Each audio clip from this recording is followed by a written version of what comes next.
ابلیس جس کا نام ازازیل بھی روایات میں آتا ہے، اس وقت انہی جنات میں سے ایک تھا، لیکن کچھ روایات کے مطابق اس نے خود کو اس فساد سے الگ رکھا ہوا تھا اور اللہ کی عبادت میں مشغول تھا، جس کی وجہ سے اسے فرشتوں کی صحبت ملی۔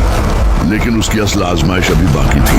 جب زمین پر پانی سر سے گزر گیا اور جنات نے یا اصلاح کا ہر موقع گنوا دیا، تو اللہ کی رحمت کے ساتھ ساتھ اللہ کا جلال بھی حرکت میں آیا۔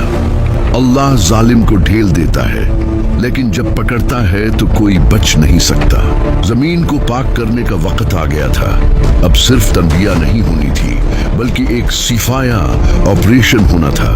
آسمان کے دروازے کھلے اور اللہ کے حکم سے فرشتوں کا ایک عظیم لشکر زمین پر اترا۔ یہ وہ فرشتے نہیں تھے جو صرف تسبیح کرتے ہیں، بلکہ یہ وہ طاقتور فرشتے تھے جو اللہ کے حکم سے عذاب لاتے ہیں۔ روایات میں آتا ہے کہ ان کی قیادت وہی کر رہے تھے جو بعد میں ابلیس بنا، جسے اس وقت اس کی بہت زیادہ عبادت کی وجہ سے ازازیل کہا جاتا تھا اور اسے فرشتوں کی صف میں شامل کر لیا گیا تھا۔ چونکہ وہ جنات میں سے تھا، لیکن اس وقت نیکی کے راستے پر تھا۔ زمین پر ایک ہولناک معرکہ ہوا۔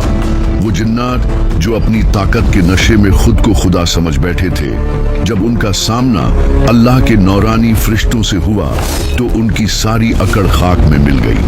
فرشتوں نے سرکش اور نافرمان جنات کو چن چن کر مارا اور انہیں زمین کے آباد حصوں سے مار بھگایا۔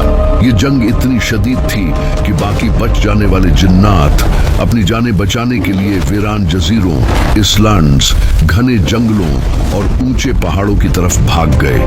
یہی وجہ ہے کہ آج بھی کہا جاتا ہے کہ جنات کا بصیرہ ویرانوں اور سمندروں کے دور دراز علاقوں میں ہوتا ہے۔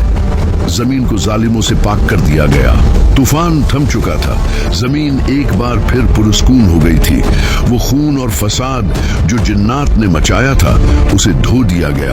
اب زمین بالکل تیار تھی، لیکن خالی تھی۔ اب وہ وقت آ گیا تھا جس کا فیصلہ اللہ نے ازل سے کر رکھا تھا، وہ لمحہ جس نے کائنات کی تاریخ بدل دی۔